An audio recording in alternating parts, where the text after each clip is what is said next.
Good morning. I hope कि आप सभी अच्छे होंगे। फ्रेंड्स, इस वीडियो में हम रेपो रेट के बारे में चर्चा करेंगे और रेपो रेट की क्या इम्प्लीकेशंस हैं और रेपो रेट की क्या मैकेनिज्म है और रेपो रेट कैसे मार्केट में इन्फ्लेशन को कंट्रोल करती है, ये सारी बातों पे चर्चा इसी वीडियो में करेंगे। फ्रेंड्स, तो आइए सबसे पहले हम जानते हैं रेपो रेट क्या होती है। फ्रेंड्स, जैसा कि हम सभी जानते हैं, रेपो रेट एक प्रोसेस है जहां सारे कॉमर्शियल बैंक आरबीआई से लोन के रूप में बोरो करती है।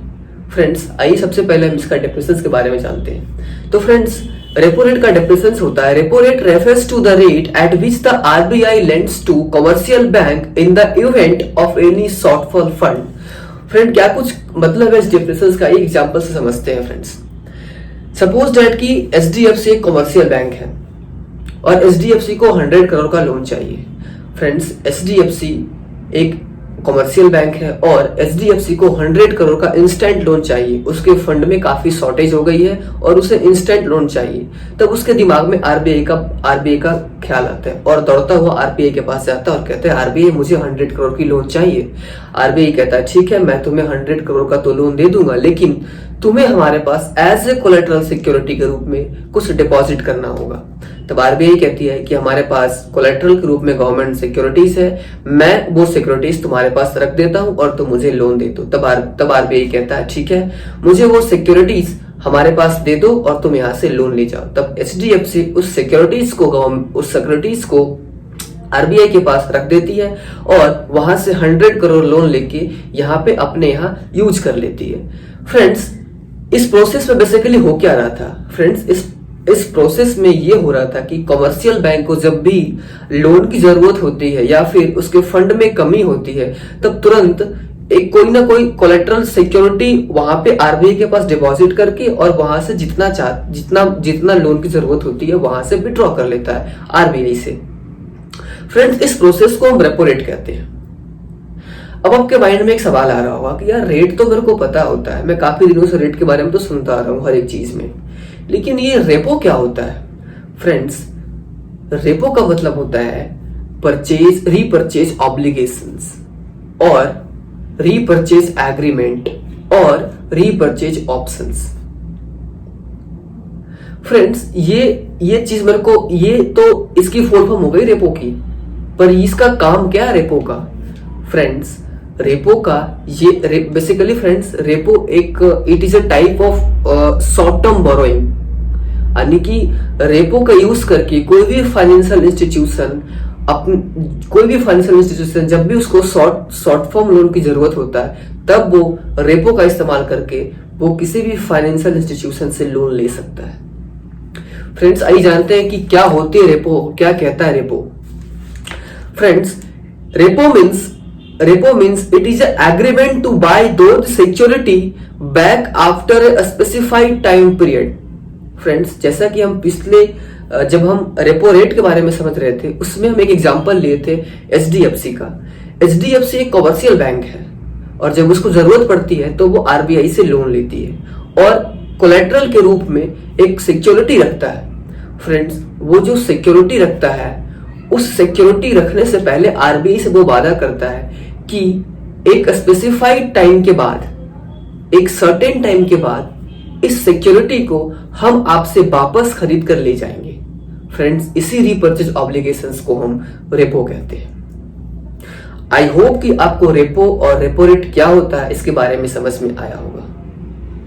फ्रेंड्स, अब बात करते हैं थोड़ी सी और बेसिक बातें रेपो रेट के बारे में कि रेपो रेट में और जो 2-3 बातें हैं वो क्या है।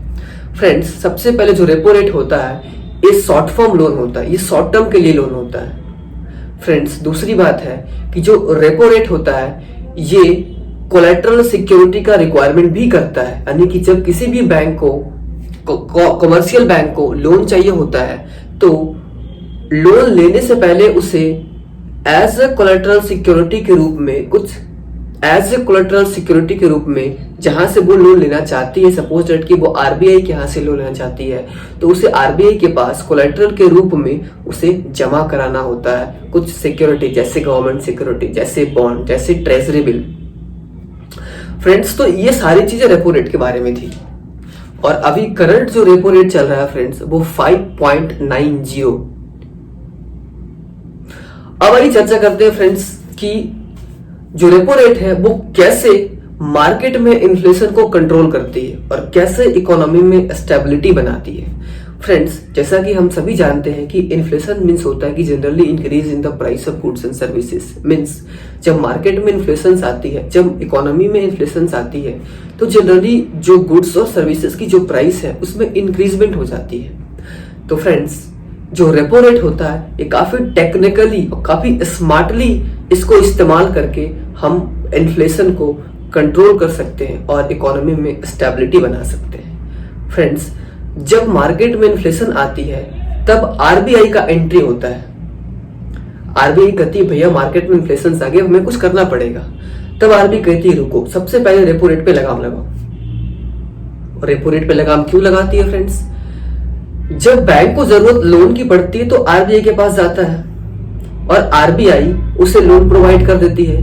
क्या वो लोन लेकर के जो कमर्शियल बैंक है वो अपने पास रखेंगे? नहीं।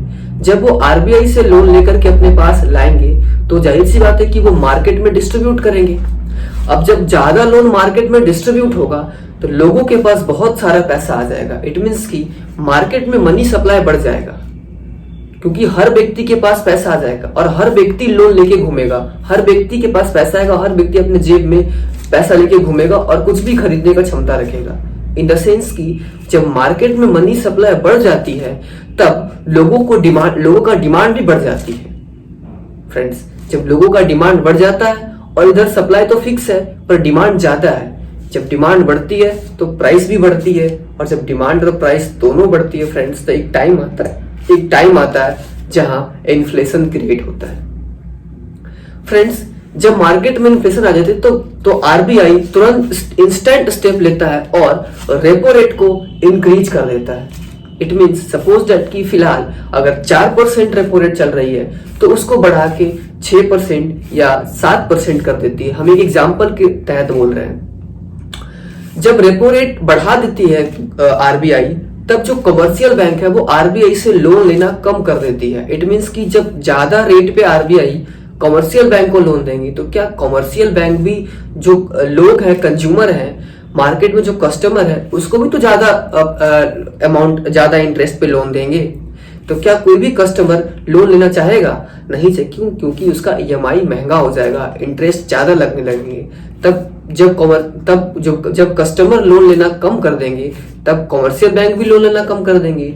जब ये दोनों पार्टी लोन लेना कम कर देंगे तब मार्केट में अपने आप मनी सप्लाई कम जाएगी, और जब मार्केट में मनी सप्लाई कम जाएगी तो थोड़ा इन्फ्लेशन भी नीचे आ जाएगा।